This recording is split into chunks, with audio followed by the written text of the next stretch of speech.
قائد اعظم کی جو سیاسی زندگی ہے اور جو ان کی اس سے پہلے جو ان کی قانونی اعتبار سے ظاہر ہے وہ وکیل بھی تھے، تو اس پہ تھوڑی سی روشنی ڈالیں کہ انہوں نے اپنی سیاسی زندگی کی ابتدا کیسے کی اور وہ وکیل کیسے تھے؟ حضرت سر سید احمد خان صاحب نے لوگوں کو تعلیم کی طرف جوڑا، اور چودھری رحمت علی صاحب نے پاکستان کے 4 صوبے اور کشمیر کو ملا کے پاکستان کا نام تجویز کیا، اور مفکر پاکستان ڈاکٹر علامہ اقبال رحمۃ اللہ علیہ نے علادہ وطن کا خواب دیکھا، اس تصور کو پیش کیا۔ ان تینوں لوگوں کی جو محنت تھی نا، اس کو حضرت قائد اعظم محمد علی جناح رحمۃ اللہ علیہ نے اپنی صلاحیتوں کی بنیاد پر آن ٹیبل ایک ملک کی صورت میں فتح کیا۔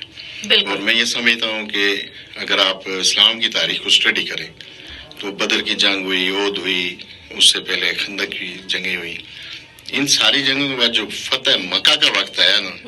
اس وقت کوئی ایک شہادت بھی شاید نہیں ہوئی، کوئی زخمی نہیں ہوا، کوئی گرفتار نہیں ہوا، کوئی جھگڑا نہیں ہوا، وہ لوگوں نے ویلکم کیا، اور جو مخالفین تھے وہ گھروں میں چھپ گئے۔ تو میں سمجھتا ہوں کہ وہ جو رسول اللہ صلی اللہ علیہ وسلم کی سنت تھی، وہ حضرت قائد اعظم محمد علی جناح رحمۃ اللہ علیہ نے اپنی صلاحیتوں کی بنیاد پر وہ زندہ کی 14 اگست 1947 کو۔